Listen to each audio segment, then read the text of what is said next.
Manche de brosse en plastique. Pétrole. Vernis à ongles, tablette, flacon.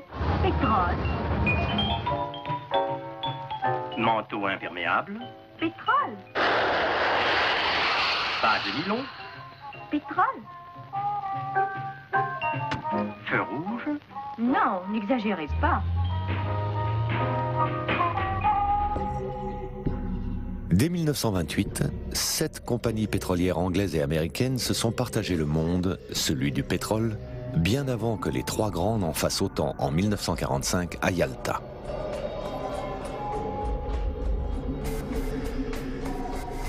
Au lendemain de la Seconde Guerre mondiale, les pétroliers américains n'ont pas été inquiétés pour leur complicité avec l'Allemagne nazie, à qui ils ont permis de fabriquer du pétrole de synthèse jusqu'en 1943. Dès 1945, les États-Unis négocient l'exclusivité des ressources pétrolières de l'Arabie saoudite en lui offrant une protection politique et militaire.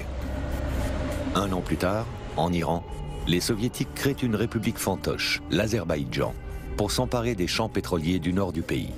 Ce sera le véritable début de la guerre froide. Les Iraniens saisissent le Conseil de sécurité des Nations Unies. Le président Truman brandit la menace de l'arme atomique. Staline, qui a d'autres visées en Europe de l'Est, finit par céder.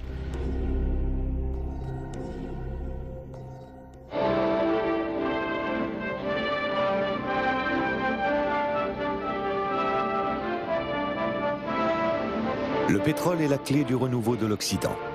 Il devient l'enjeu politique, économique et géostratégique majeur de la deuxième partie du XXe siècle.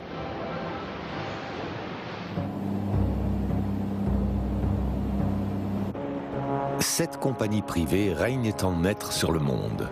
Elles ne redistribuent que 30% de leurs bénéfices aux pays producteurs. Mais au Venezuela, deuxième pays producteur et exportateur mondial de pétrole, en 1948, au terme d'une série de grèves très dures, une modification du régime des concessions est imposée aux grandes compagnies. Ce sera un partage des bénéfices à 50-50.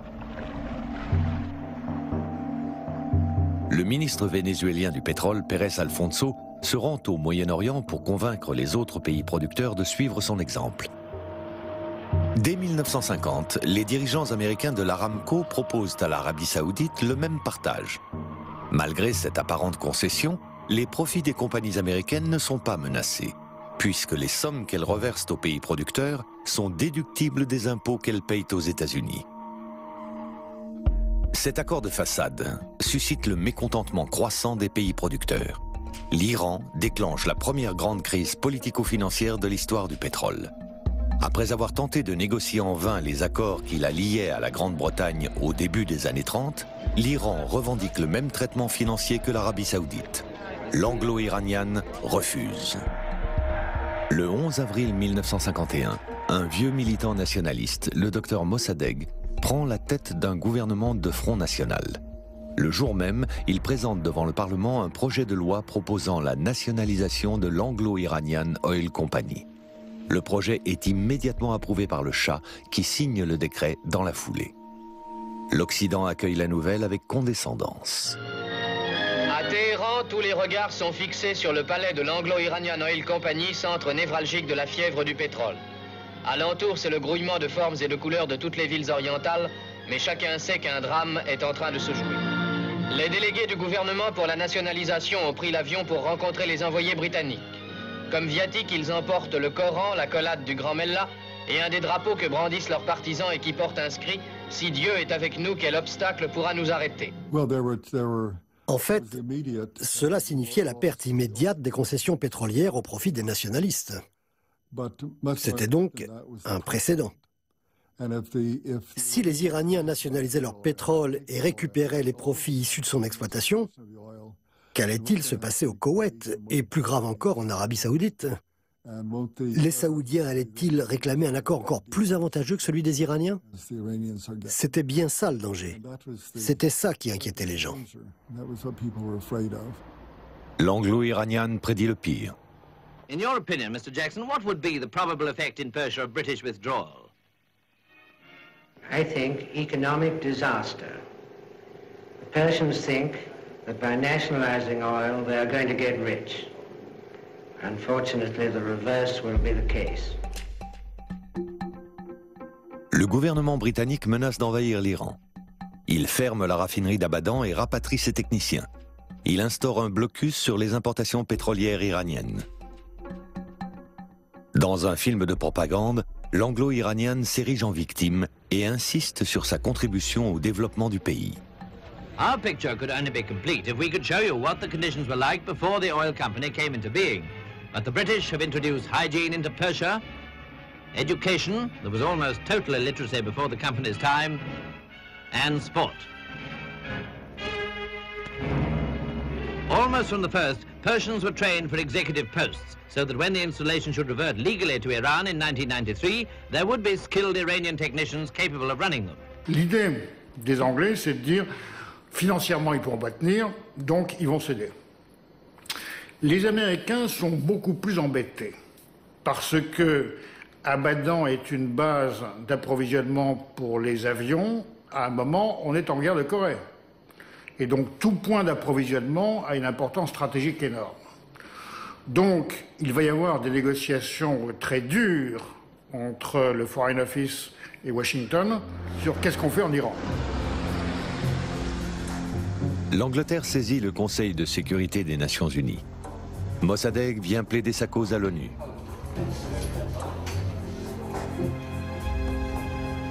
Et conduit, il rompt toute relation diplomatique avec le Royaume-Uni et en pleine guerre froide menace de s'en remettre aux Soviétiques. Les Britanniques nous ont abordés à ce sujet et nous avons combiné une opération qui, je crois que le nom c'était Opération Foursquare et c'était une opération conjointe britannique-américain. Mais au moment de vérité, si vous voulez, c'était les Américains qui avaient le dessus. Par crainte de voir l'Iran basculer dans le camp communiste, le président Eisenhower charge son sous-secrétaire d'État Herbert Hoover Jr. de résoudre le problème iranien sans prendre le risque d'une crise ouverte avec l'Union soviétique. Mais cette crise est aussi pour Washington une formidable opportunité. Herbert Hoover Jr. convoque les présidents des 5 majors américaines qui n'ont jamais pu mettre les pieds en Iran, chasse gardée des Britanniques. Pour s'implanter durablement dans le pays, ils feront semblant de respecter la volonté des Iraniens en créant un nouveau consortium chargé de gérer leurs intérêts. Les Américains en contrôleraient 40%, les Britanniques les 40 autres, et pour faire bonne figure, la France les 20% restants.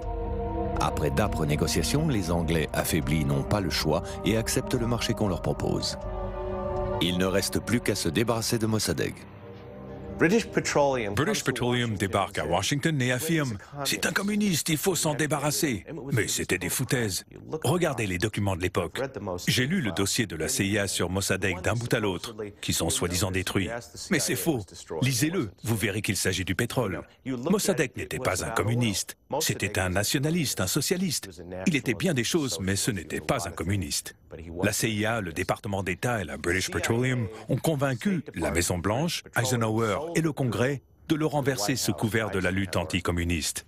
Un peu comme la lutte antiterroriste aujourd'hui. C'est Allen Dulles, le nouveau directeur de la CIA, qui s'en charge. Il envoie clandestinement l'un de ses adjoints, Kermit Roosevelt, en Iran pour déstabiliser le régime. Kermit Roosevelt rencontre en secret le souverain iranien. Il l'assure du soutien des États-Unis s'il parvient à renverser Mossadegh.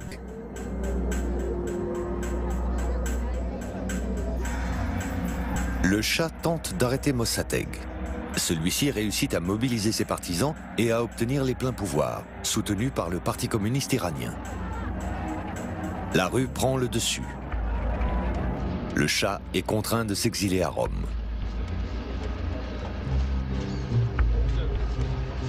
Pendant ce temps-là, en Iran, en s'appuyant sur des religieux et des militaires hostiles à Mossadegh et au Parti communiste, Kermit Roosevelt paye des milliers de figurants pour organiser une contre-manifestation favorable au Shah. La maison de Mossadegh est mise à sac. L'armée s'en mêle. Mossadegh est arrêté. Le Shah revient en Iran sous escorte militaire. Comme prévu, il crée un nouveau consortium chargé d'exploiter le pétrole iranien, dans lequel les compagnies américaines sont majoritaires. Pour conforter leur présence en Iran, les États-Unis accentuent leur aide militaire au Shah, qui peut ainsi se payer l'armement nécessaire grâce à l'argent du pétrole. Les Américains gagnent sur tous les tableaux. Ils encaissent les bénéfices du pétrole, mais aussi ceux des armes vendues à profusion au Shah. The Shah closely inspects the latest weapons in the American arsenal of democracy. L'épisode Mossadegh a marqué les débuts des complicités de la CIA avec les grandes compagnies pétrolières américaines. Kermit Roosevelt terminera sa carrière comme vice-président de la Gulf Oil. Les compagnies pétrolières accédaient beaucoup plus facilement à la Maison-Blanche que la CIA. Lorsque je travaillais à la CIA, on m'accordait des accréditations pour le Conseil de sécurité nationale valables une seule journée. Je devais donc redemander la permission chaque jour pour entrer à la Maison-Blanche, alors que les types des compagnies pétrolières avaient des accréditations permanentes. À mon avis, nous sommes en présence de ce que j'appelle le complexe pétrolier. Pour comprendre comment fonctionnent les marchés du pétrole et du gaz, il ne faut pas se focaliser sur les grandes compagnies pétrolières, mais aussi sur les banques, les compagnies de services pétroliers, les compagnies pétrolières nationales, l'armée et bien sûr les agences de renseignement qui occupent une place prépondérante dans cet ensemble. Tout cela est apparu très clairement dans les années 50, lorsqu'en Iran, mais aussi au Venezuela et en Irak, une nouvelle génération de dirigeants politiques nationalistes a pris le pouvoir et a remis en question les fondements mêmes des 7 sœurs, c'est-à-dire leur capacité à fixer les prix. En 1955, à la conférence de Bandung, le tiers-monde fait son apparition sur la scène mondiale. Une trentaine de pays, parmi lesquels les principaux pays producteurs de pétrole, Arabie Saoudite, Iran, Irak, etc., mettent au cœur de leur débat la maîtrise de leurs matières premières. Au même moment, dans l'indifférence générale, un géologue américain, King Huber, employé de la Shell, prédit le déclin inexorable des ressources pétrolières américaines. We have the production rate plotted against time, and initially it starts at 0 and it goes up more and more steeply. Ultimately, it'll reach some climax as the resource begins to be scarce or difficult to discover, and then it goes into a long decline, not abruptly, but gradually back to 0. Un détail incroyable de l'histoire du pétrole est que cet homme, lorsqu'il part à la retraite, est complètement discrédité. Dans les années 70, un de ses détracteurs fit un jour cette remarque. Vous vous souvenez de ce vieux barjot qui bossait pour Shell? Ce docteur Huber, selon qui, soi-disant, il y aurait une pénurie de pétrole aux États-Unis au début des années 70? Regardez ça, on n'en a jamais produit autant. C'était l'année du record absolu de production. Et ce qui est remarquable, c'est que ça ait pris 20 ou 25 ans pour qu'une poignée de gens se rendent compte que, contre toute attente, Huber avait raison. En 1959, l'Union soviétique inonde le marché mondial de pétrole à bas prix. Les 7 grandes compagnies répliquent. Elles décident unilatéralement de réduire de 18 cents le prix du baril. Cette décision brutale diminue de 10% les revenus des pays producteurs, qui, indignés, se réunissent au Caire. Ça m'amusait beaucoup les débats au Congrès arabe du pétrole, surtout quand les sociétés pétrolières venaient envoyer les représentants pour expliquer aux délégués arabes qui étaient là qu'en quoi il ne faut surtout pas remettre en cause les concessions pétrolières. Parce qu'il y a ce qu'ils appelaient le caractère sacro-saint des contrats. Le caractère sacro-saint des contrats. Et que d'après le Coran, et là je ne sais pas, ils avaient sorti quelques versets du Coran, je ne plaisante pas, je dis, c'est comme ça que ça se passait, versets du Coran qui justement interdisait la remise en cause de ce caractère sacro-saint des contrats. Les contrats, comme je disais, enfin ce qu'on appelait les contrats, c'était donc papier rempli à Londres, et puis avec l'empreinte digitale de l'émir local. C'était ça les contrats. En 1960, pour obtenir l'ouverture de négociations, Les pays producteurs et exportateurs créent l'Organisation des pays exportateurs de pétrole, l'OPEP, à l'initiative du Vénézuélien Pérez Alfonso et du ministre saoudien du pétrole, Abdullah Tariki.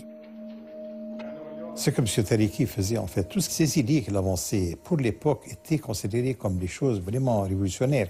Déjà, au sein des congrès arabes du pétrole, qui s'étaient tenus qui avaient commencé dans les années 50, il s'était fait l'avocat donc de l'augmentation du prix du pétrole. Et à cette époque-là, même une petite augmentation du prix du pétrole était considérée par les compagnies comme quelque chose de vraiment, vraiment complètement ruineux pour elles. Donc l'augmentation du prix du pétrole, la création de l'OPEP dans laquelle il a joué bien sûr un rôle déterminant avec le ministre vénézuélien de l'époque, et tout ceci a fini par beaucoup embêter le gouvernement saoudien qui par ailleurs subissait les pressions évidemment de la part des Américains. De toute évidence, lors de sa création en 1960, l'OPEP n'avait guère d'influence. Et il est également vrai qu'au début des années 70, après la nationalisation de l'industrie pétrolière, qui a commencé en 1971 avec l'Irak, l'OPEP est tout à coup devenue bien plus puissante. Et les pays membres ont été capables d'affirmer leurs ambitions nationalistes.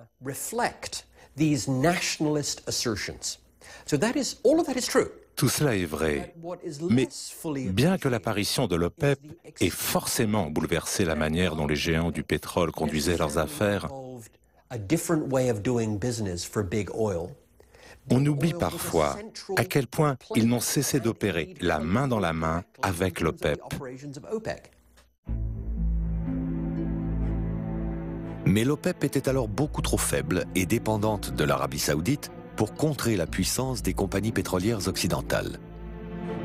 Pendant près de 50 ans, celles-ci ont imposé un prix du pétrole tournant autour de $1 le baril. Elles ont assuré à l'Occident une croissance et une prospérité à bon marché.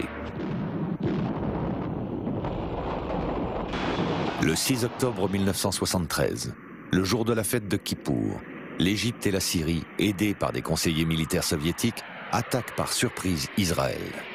L'Amérique se porte à son secours. Le 16 et 17 octobre, les pays arabes, membres de l'OPEP, réagissent en décrétant un embargo sur les livraisons de pétrole à destination de l'Occident. La panique s'empare des pays consommateurs. Dans l'opinion occidentale, les pays arabes sont violemment attaqués. En fait, la crise pétrolière du début de 1970 n'a pas commencé avec l'embargo arabe sur le pétrole en octobre 1973. Elle n'a pas commencé avec l'augmentation des prix du pétrole de décembre 1973. En fait, elle avait commencé en 1971, quand aux États-Unis, des pénuries de produits pétroliers ont commencé à se manifester. Ceux qui ne sont pas très jeunes se rappellent très bien de cette période. Des queues commençaient à se former en Amérique, aux stations d'essence, des usines ou des écoles qui fermaient parce qu'il n'y avait plus suffisamment de fuel ou de gasoil pour assurer le chauffage. Donc c'était dans la période donc, du froid. Et donc il y avait alors aux États-Unis, il y avait une espèce qu'on appelait crise pétrolière. Donc crise pétrolière générée par un manque de produits pétroliers. D'où vient ce manque? Alors là, ça reste un mystère. Le président Nixon commande une enquête sur l'état réel des réserves américaines. C'est James Atkins qui en sera chargé.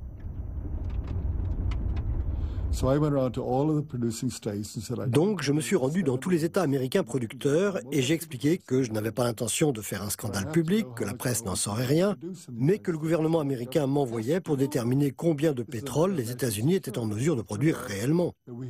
C'était une information que le gouvernement devait détenir, c'était une question de sécurité nationale. Eh bien, il s'est avéré que nous n'avions aucune capacité de réserve, aucune. La situation était très critique. Donc, j'ai dû présenter ces résultats à l'OCDE. Et je ne leur ai pas caché la vérité. J'avais fait des petits tableaux et je leur ai dit « Bon, jusqu'ici, nos chiffres étaient trompeurs, mais j'ai trouvé où était l'erreur. Et les chiffres que je vous donne aujourd'hui sont les bons. Nous ne sommes pas en mesure de produire plus de pétrole que ceux que nous produisons à l'heure actuelle. Nous allons donc devoir faire avec et notre production ne va faire que diminuer. » Et c'est là que la commission, la fameuse task force, comment il l'appelle, formée par Nixon, sous la houlette, sous la direction de M. James Atkins, a publié son rapport qui s'appelle Projet Indépendance. Donc un rapport qui, après avoir étudié la situation, ils ont sorti avec un rapport pour dire que c'est dans notre intérêt d'assurer l'indépendance énergétique à 100% des États-Unis. America's energy demands have grown so rapidly that they now outstrip our energy supplies. As a result, we face the possibility of temporary fuel shortages and some increases in fuel prices in America. This is a serious challenge, but we have the ability to meet it. If our energy resources are properly developed, they can fulfill our energy requirement for centuries to come. Donc, ce qui implique une augmentation du prix du pétrole. Et ce M. Atkins, qui était à Alger, que j'avais rencontré pour la première fois, et quand il était de visite à Alger pour autre chose, alors les responsables algériens lui disent, enfin, vous vous occupez du pétrole en Amérique, on a un congrès arabe de pétrole ici, si vous voulez vous adresser au congrès ici, vous êtes les bienvenus. Il est venu, j'étais assis là avec tous les autres. Enfin. Et puis M. Atkins qui va à la tribune, il prononce un mot, et puis il dit, je vous comprends très bien, certains pour vous sont contents que l'Irak ait nationalisé son pétrole, je comprends très bien vos sentiments nationalistes, je comprends que certains d'entre vous veulent augmenter le prix du pétrole, et je sais que certains d'entre vous pensent à un prix du pétrole qui serait de 4 ou 5 dollars le baril. Mais alors, parler de 4 ou 5 dollars le baril de pétrole en juin 1972, mais pour tout ce qui était là, c'était révélation, c'est pas possible. C'est la première fois qu'on entendait ce chiffre-là. Ce n'est pas tout à fait vrai. J'avais dit publiquement aux États-Unis, avant de partir pour Alger, que le prix du pétrole était trop bas et qu'il fallait l'augmenter, car les ressources étaient limitées. Et avec des prix aussi bas, la demande grandissait de manière inquiétante.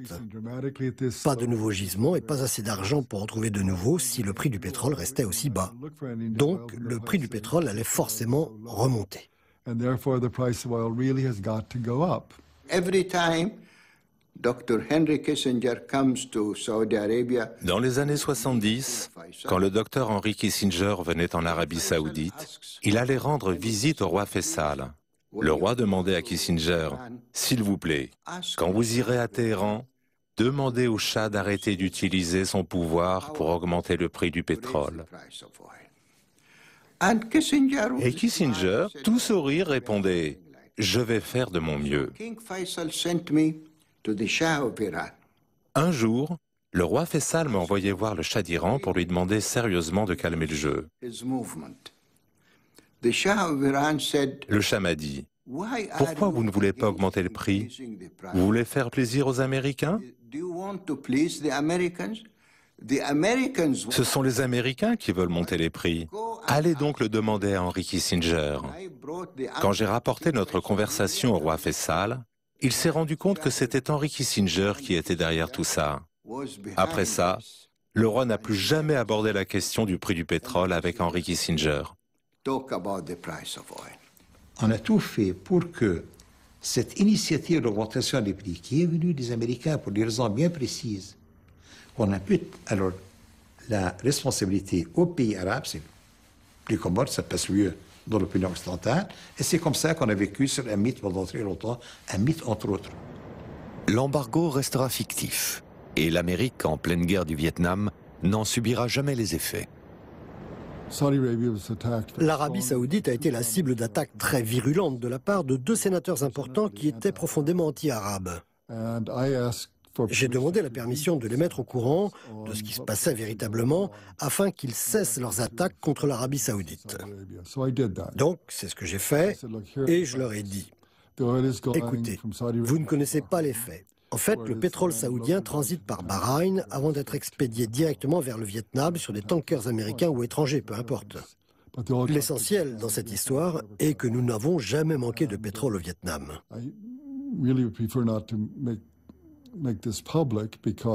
Il fallait absolument que les sénateurs se taisent. Personne ne devait apprendre que les Saoudiens brisaient le front commun décidé par l'OPEP contre les Américains. Mais tout s'est bien passé. Il n'y a jamais eu de fuite. En réalité, pour les sociétés pétrolières, la hausse du prix du baril est une formidable opportunité. Elle leur permet de trouver des financements nécessaires au développement de l'exploitation du pétrole offshore en mer du Nord, tout en continuant à s'approvisionner à bas prix au Moyen-Orient. À l'issue du premier choc pétrolier, plus personne ne croit que le pétrole puisse redevenir bon marché. Le monde entier vit dans l'attente des décisions de l'OPEP. Grâce à ses revenus pétroliers, le régime du Shah est devenu la première puissance économique et militaire de la région. Pour Nixon et Kissinger, l'Iran est le gendarme du Golfe. Mais la volonté de puissance du Shah va le perdre.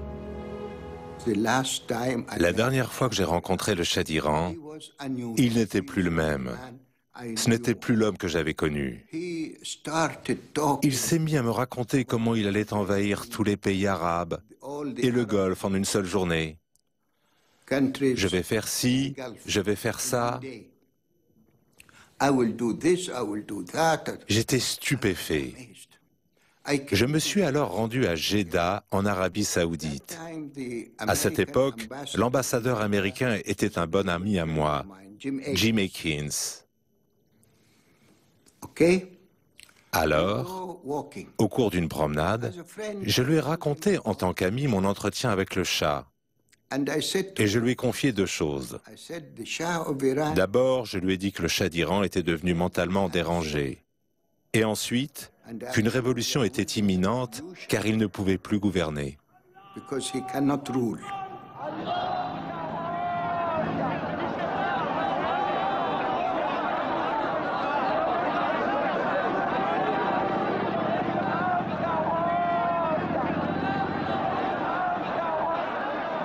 En 1979, la prise de pouvoir de Khomeini, qui dénonce la corruption des monarchies du Golfe, menace de déstabiliser le Moyen-Orient. Au même moment, l'armée soviétique entre en Afghanistan. Le président Jimmy Carter décrète un embargo sur le blé et le matériel sensible livré à l'Union soviétique.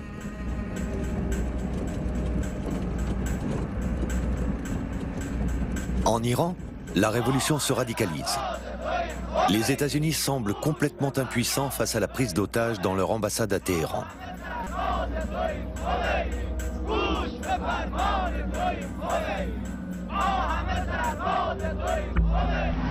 L'entrée en fonction de Ronald Reagan, en janvier 1981, est marquée par la volonté politique de restaurer la puissance américaine. L'affrontement Est-Ouest est alors à un niveau d'intensité rarement atteint depuis la fin de la Deuxième Guerre mondiale. Une fois de plus, le pétrole, mais aussi le gaz, vont être les armes décisives dans la partie de bras de fer qui va opposer les deux grands. L'Union soviétique va en faire les frais. Ce qui préoccupe Ronald Reagan, c'est le projet de construction d'un gazoduc qui doit alimenter l'Europe en gaz soviétique. Les Européens sont sur le point de le cofinancer.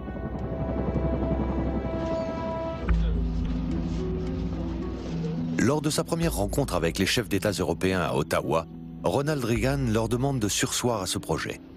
Schmitt refuse, François Mitterrand temporise.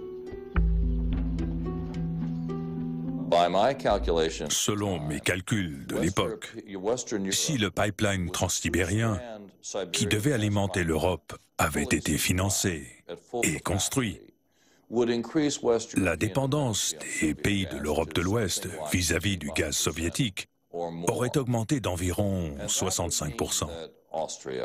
Pour l'Autriche, une partie de l'Allemagne et plusieurs autres pays, la dépendance aurait été de 100%. Donc, sur l'ensemble de l'Europe, on parlait de 65%, ce qui représentait à mes yeux une carte maîtresse pour Moscou. Les Russes auraient pu utiliser ce moyen de pression en cas de regain de tension ou en profiter juste pour gêner l'OTAN, s'ils l'avaient jugé utile. La proclamation en 1981 de l'état de guerre en Pologne radicalise les deux camps et renforce l'intransigeance de Reagan. Our sanctions against the military dictatorship that has attempted to crush human rights in Poland and against the Soviet regime behind that military dictatorship clearly demonstrated to the world that America will not conduct business as usual with the forces of oppression. Les Européens se désolidarisent des États-Unis. Ils ont besoin du gaz soviétique pour faire tourner leur économie. En 1981, nous avions été appelés à décider à l'échelle européenne à décréter un embargo face à l'Union soviétique à cause de l'état de guerre décrété en Pologne, à l'époque contre Solidarność. Et j'étais témoin à l'époque à Bruxelles, où nous sommes partis dans les discussions sur une longue liste, je dirais magnifique presque, d'embargo, et qui a été réduit par les uns et par les autres, par tous les acteurs européens, où chacun enlevait de cette liste les matières sensibles pour lui, en faveur de lui, desquelles il pensait qu'il fallait garder certaines ouvertures face à l'Union soviétique. Et ce qui est marrant, nous avons décidé finalement une liste qui était beaucoup plus réduite à la liste initiale proposée par la Commission. Washington poursuit son offensive. L'équipe de Reagan s'intéresse aux travaux de Roger Robinson, alors jeune banquier proche de David Rockefeller, qui travaille sur l'économie et les finances soviétiques. Il est convoqué à la Maison-Blanche. C'est lui qui trouve la faille et élabore la stratégie qui va provoquer l'effondrement de l'Union soviétique.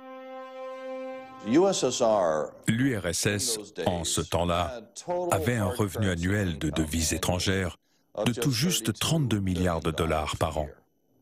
Si vous réfléchissez un peu à ce montant, cela représente environ un tiers des revenus annuels de General Motors ou d'Exxon à la même époque. Un tiers du chiffre d'affaires d'une grande compagnie américaine. Et de l'autre côté, avec cette même somme d'argent, il régnait sur un empire qui s'étendait de la Havane à Hanoï. Je suis allé à la Maison-Blanche et le juge Clark m'a posé une question toute simple. Il m'a demandé « Que feriez-vous si vous travailliez ici ?» Et j'ai dit « Eh bien, je suis ravi que vous me posiez cette question parce que justement, j'ai un plan. » Et je lui expliquais comment limiter la dépendance de l'Europe de l'Ouest vis-à-vis du gaz soviétique en bloquant les lignes de crédit nécessaires à la construction de ce pipeline, en resserrant les contrôles technologiques, tout cela pour essayer de faire baisser le prix du pétrole. Parce que, à ce moment-là, chaque fois que le prix du baril de pétrole chutait d'$1, l'URSS perdait entre un demi-milliard et $1 milliard de bénéfices. En clair, j'ai dit au président, si on compare ce que son vaste empire coûte à l'URSS, c'est-à-dire entre 15 et 17 milliards de dollars par an, et là je ne parle que des devises étrangères, pas du budget total. Donc, si on compare à ce que l'URSS emprunte par an, on retrouve à peu près la même somme. On peut donc en déduire qu'en réalité, les gouvernements de l'Ouest et les banques financent annuellement 100% du coût de ces pays satellites. Et je ne lui ai pas dit 10%, mais bien 100%. Ce constat fut le point de départ de discussions qui ont duré à peu près un mois. Le président a alors clairement exprimé à son conseiller de la sécurité nationale, Bill Clark, sa volonté de poursuivre ce plan secret en bloquant les devises étrangères finançant l'Union soviétique. Et je me souviens encore de sa sortie à l'époque. Ce n'est peut-être pas exactement ce qu'il a dit mot pour mot, mais c'était quelque chose du genre « Je me fiche de comment vous y arrivez, mais faites-le ». La tension Est-Ouest est exacerbée par l'installation des missiles américains Pershing en Europe face aux SS-20 soviétiques disposés en Allemagne de l'Est. Reagan prend la décision d'imposer un embargo total sur le projet de gazoduc soviétique. Eh bien, une fois tout le monde assis autour de la table, il y a eu un long silence.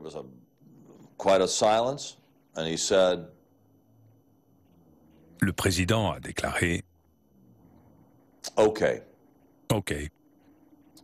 Les Soviétiques peuvent bien avoir leur fichu pipeline. »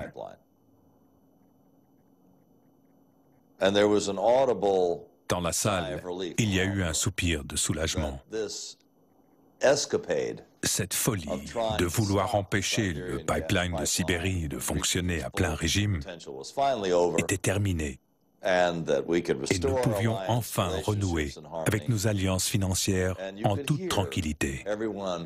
Et on a pu entendre tout le monde, enfin la plupart des gens, pousser un soupir de soulagement. Puis le président a repris la parole, il a tapé du poing sur la table et il a dit « Mais pas avec du matériel américain, pas avec la technologie américaine. » Toute la salle était sous le choc. Et Bill Clark a dit « Le président vient de décider. »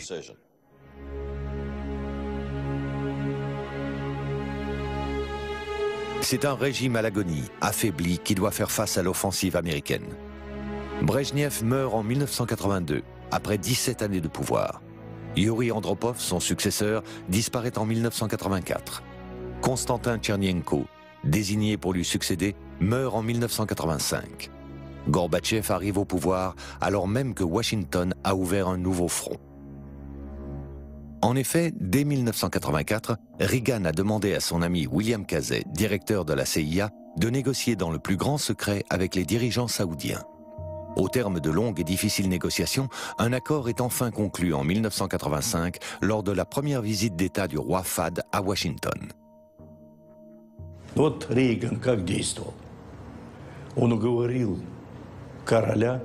Comment agissait Reagan? Il a convaincu le roi d'Arabie Saoudite de mettre plus de pétrole sur le marché pour faire baisser les prix. Ainsi, notre principale source de devises a-t-elle chuté des 2/3. C'est tout. Non, on travaillait pour Casey, c'était ça le plan. Faire tomber l'Union soviétique en incitant tout bonnement les Saoudiens à la surproduction. Regardez la production d'un grand gisement comme Ghawar. Ils ont inondé le marché avec leur pétrole, en sapant l'économie soviétique, parce que l'économie soviétique était artificielle. Elle dépendait du pétrole, elle dépendait de la vente d'un pétrole relativement cher. C'est nous qui avons mis à genoux l'économie soviétique. L'Arabie saoudite a joué un rôle déterminant. Au même moment, il y avait une guerre en Afghanistan qui pompait la trésorerie soviétique et faisait aussi baisser le prix du pétrole. Et tout ce pétrole bon marché a permis de gonfler l'économie américaine sous Reagan. C'est avec Reagan que l'économie est repartie. Crédit à taux bas, argent pas cher. Casey et Reagan étaient associés. Et puis il y avait toutes sortes d'actions secrètes que nous menions depuis l'Arabie saoudite. C'était l'union parfaite pour tous les néoconservateurs.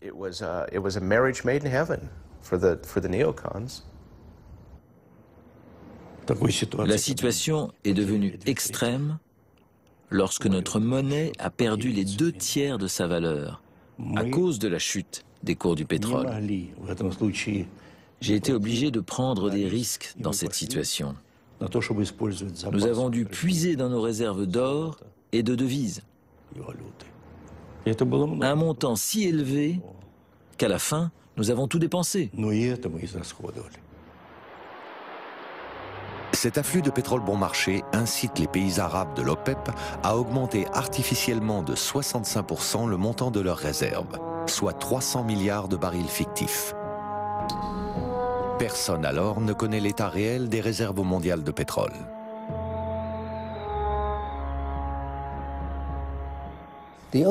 En 1984, au sein de l'OPEP, le Koweït donnait un chiffre de 65 millions de barils et ça restait cohérent avec la tendance sur le long terme. Et soudain, en 1985, ils ont ajouté 50% à leur chiffre. Rien n'avait changé sur place dans les gisements pétroliers. Seuls les chiffres avaient changé, et cela pour la simple raison que les quotas imposés par l'OPEP étaient fondés sur les réserves déclarées. Donc, plus vous déclariez, plus vous aviez le droit de produire et plus vous pouviez faire d'argent. Le Koweït trichait sur les règles du jeu, Et ce fut d'ailleurs une des raisons du conflit avec l'Irak. Et puis, 2 ans plus tard, ils ont annoncé une petite augmentation de 90 à 92. Et ça a vraiment énervé les autres membres de l'OPEP. Abu Dhabi s'est mis à dire, si vous en êtes à 92, eh bien nous aussi. Et on est parti de 31. L'Iran a dit, eh bien nous sommes encore plus forts. Nous avons augmenté de 49 à 93. Et Saddam Hussein les a écrasés tous les deux avec 100 en partant de 47. Le Venezuela, de son côté, a fait un bond de 25 à 56 en comptabilisant les pétroles lourds qui n'avaient pas été pris en compte auparavant. Mais l'Arabie Saoudite avait un souci parce qu'ils avaient déjà annoncé plus que le Koweït dans leurs chiffres. Donc, ils ne pouvaient plus augmenter. Donc, ils ont réfléchi pendant 2 ans et puis ils ont déclaré une augmentation massive de leurs ressources et c'est comme ça qu'on s'est retrouvé avec 300 milliards de barils fictifs. Et pendant 1 an ou 2, personne n'a pris ces chiffres au sérieux. Mais, au fil des années, il y avait ce journal spécialisé qui publiait les chiffres annuels des réserves par pays, et chaque année, la BP publiait son livre de données statistiques et les chiffres restaient. Et ce n'était pas 260 000, c'était 261 217. Et ils étaient si détaillés qu'on y croyait presque. Pricewaterhouse vient juste de faire l'audit de ces chiffres. Les Américains n'ont aucune idée des réserves saoudiennes.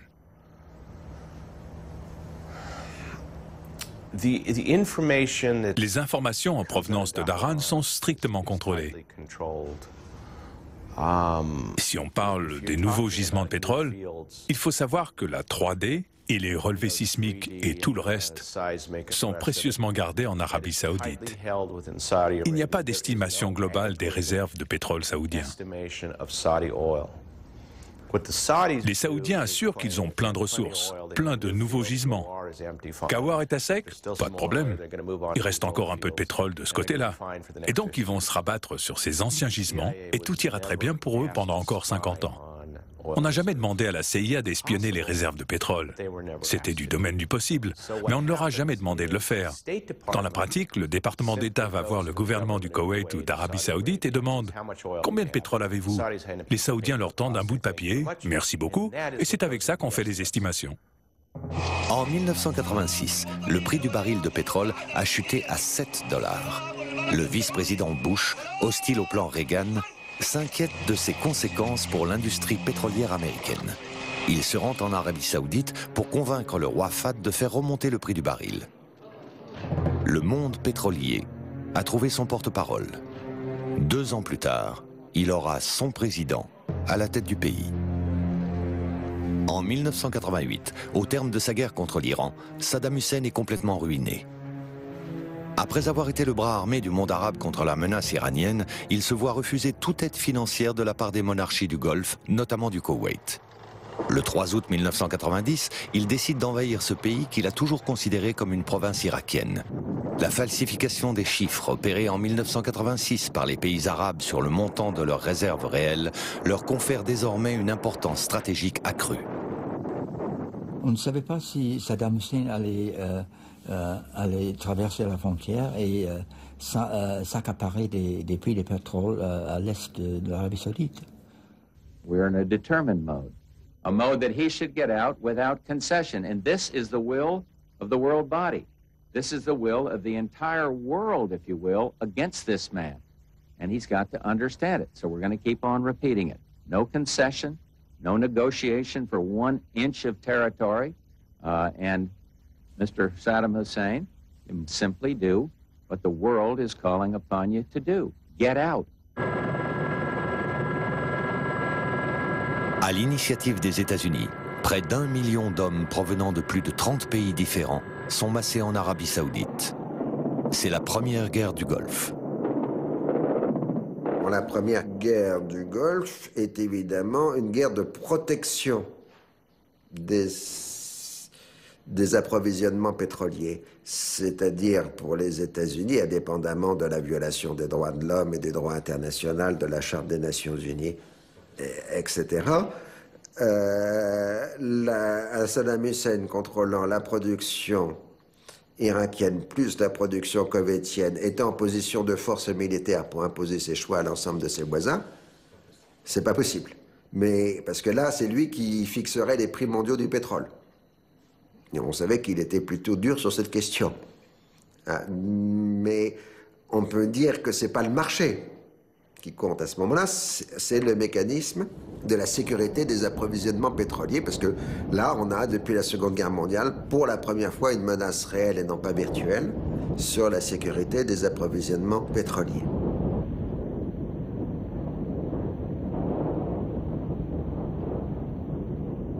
Je me rappelle très bien, après la fin de cette guerre, quand il y a eu un congrès mondial du pétrole à Madrid, auquel a été invité M. James Schlesinger, qui avait occupé des postes importants au sein de l'administration américaine, dans le Carter, secrétaire d'État à l'énergie, secrétaire d'État à la défense, etc. Donc, on l'invite en sa qualité d'ancien haut responsable américain, en sa capacité aussi de consultant, parce qu'il était devenu consultant entre-temps, pour venir donner son point de vue sur la géopolitique de l'énergie dans le monde, donc après cette guerre du Golfe. Et je n'ai pas oublié cette phrase qu'il a utilisée, qu'il est difficile de l'oublier, quand il a dit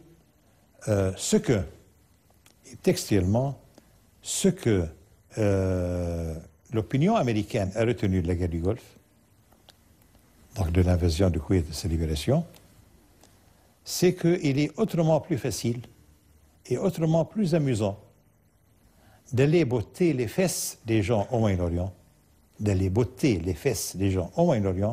que d'accepter les sacrifices avec les prix du pétrole élevés. Soyons clairs, les États-Unis sont accros au pétrole et tout ce qui fait obstacle à cette addiction est littéralement balayé. La CIA, la politique, la sécurité nationale, l'environnement, tout dépend du pétrole. En 2001, l'ancien ministre de la Défense de George Bush, Dick Cheney, devient vice-président de George Bush Jr. et probablement l'homme le plus puissant des États-Unis. Il arrive avec un objectif, abattre Saddam Hussein pour renforcer la sécurité des approvisionnements pétroliers américains. Jusqu'à sa nomination, il était le président d'Hallyburton, dont il a fait la première société mondiale de services pétroliers. La seule chose qui compte réellement pour Dick Cheney, c'est le profit des compagnies pétrolières. Et ce n'est pas seulement pour que ses propres actions prennent de la valeur. Il croit sincèrement que l'industrie du pétrole est un pilier de l'économie américaine et que l'Amérique est une grande nation grâce à l'industrie pétrolière.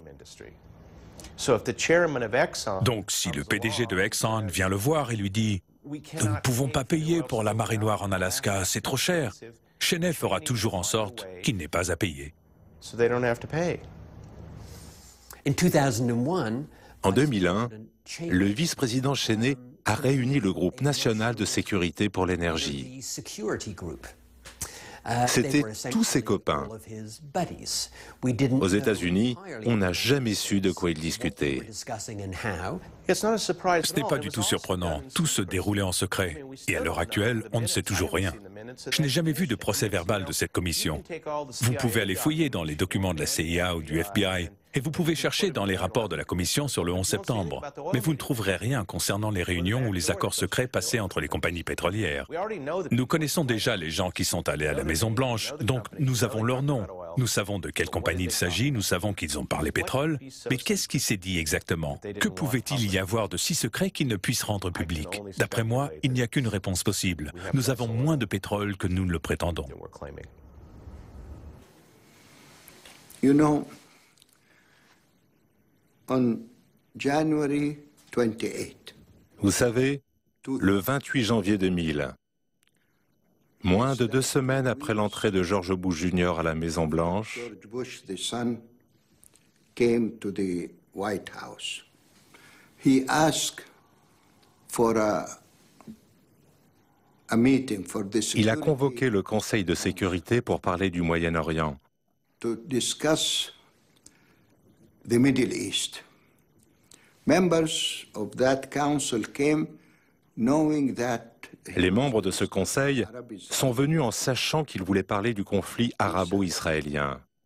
Il s'assoit, il leur dit dès le début, « Je ne suis pas là pour parler des relations arabo-israéliennes. » Ils étaient abasourdis. Clinton made mistakes. Il dit, Clinton a commis des erreurs, il travaillait pour les Arabes contre les Israéliens. Moi, je vais corriger cette erreur, je vais travailler pour les Israéliens et je vais leur laisser les mains libres en Palestine. Colin Powell lui a dit, mais si vous laissez aux Israéliens les mains libres, ils vont massacrer les Palestiniens. Il a dit très bien, qu'ils le fassent. Moi, je veux vous parler de l'Irak.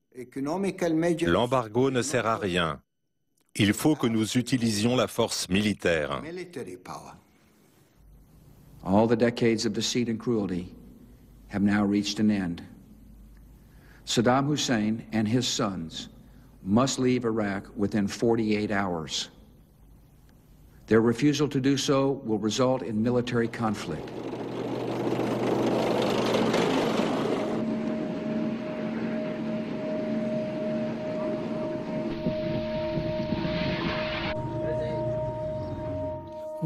Pourquoi sommes-nous allés en Irak? On m'a posé la question de nombreuses fois depuis que nous avons envahi l'Irak en 2003. Et ma réponse est la suivante. Nous sommes allés en Irak pour nous débarrasser de Saddam Hussein. Mais le lendemain, il n'était plus question que du pétrole. Absolument. Regardez, ils étaient persuadés, Wolfowitz, Cheney et les autres, qu'ils pourraient augmenter la production jusqu'à 6 millions de barils par jour. Ils croyaient réellement que les compagnies pétrolières américaines pourraient ainsi mettre la main sur ces réserves. Ils croyaient vraiment, sur la seule base de leur idéologie, qu'il leur suffisait d'envahir l'Irak pour mettre en place une démocratie à l'américaine. Ils n'ont pas imaginé un seul instant que ça pourrait devenir une démocratie à l'iranienne, ou même un gouvernement qui devrait écouter l'Iran. Pour eux, ce gouvernement allait forcément être favorable aux compagnies pétrolières américaines. Et aucun pays ne contrôle aujourd'hui le marché pétrolier. Il fonctionne comme une matière première complètement dérégulée. En revanche, les réserves de pétrole du Moyen-Orient, elles sont sous protection américaine, à l'exception de l'Iran. Ce qu'on appelle la sécurité des approvisionnements pétroliers. Quand l'Iran a réagi au contre-choc pétrolier en menaçant la circulation navale dans le Golfe, on a vu arriver la flotte de guerre américaine, française, britannique, pour dire on ne touche pas au pétrole, il y a des choses sacrées sur Terre. Alors, il faut bien dissocier la situation entre le marché et la géopolitique. Le marché, il assure le quotidien. Et il est lié à l'offre et à la demande.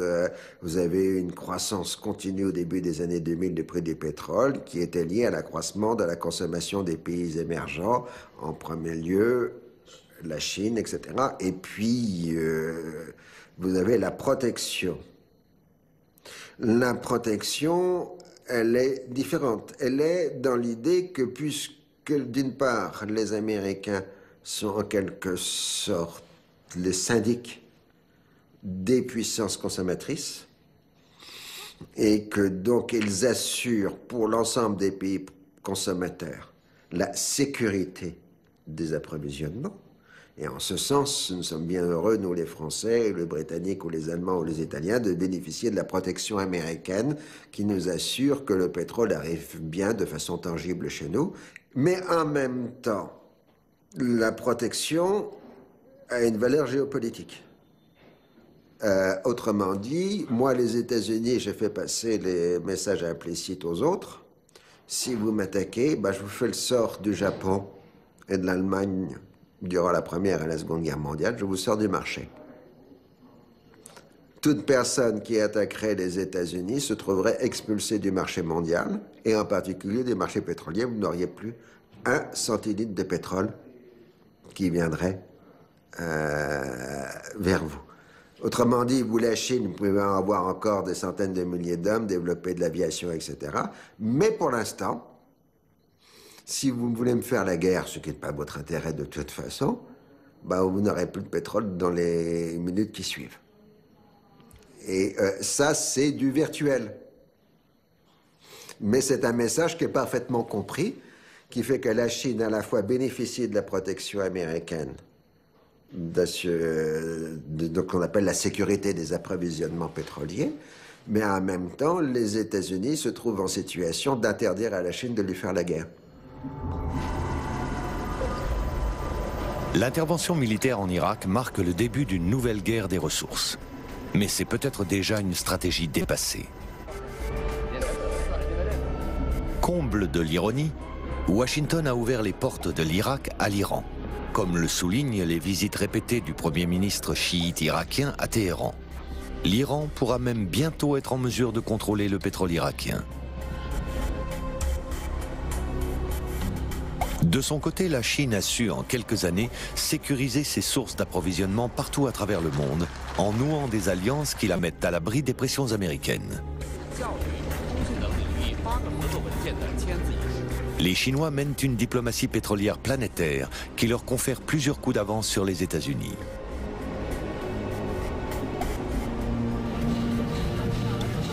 Une véritable chasse gardée.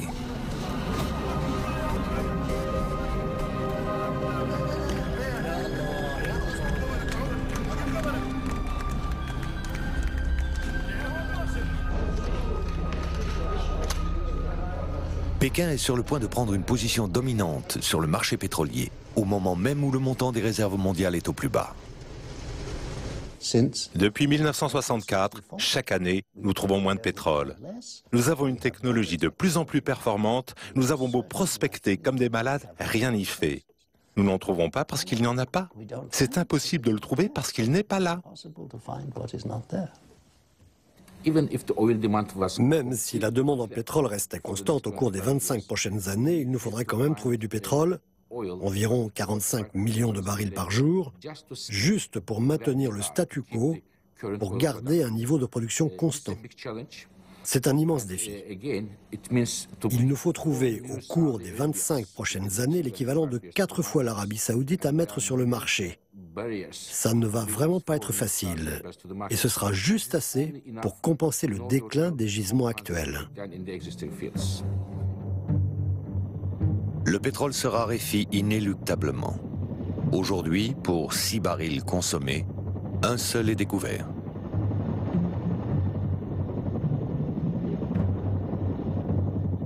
Une nouvelle guerre du pétrole a déjà commencé.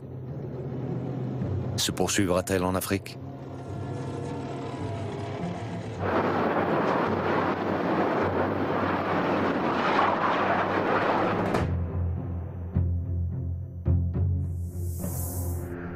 Dans un instant, justement, direction la Corne d'Afrique, où le pétrole est, pour beaucoup, une véritable malédiction.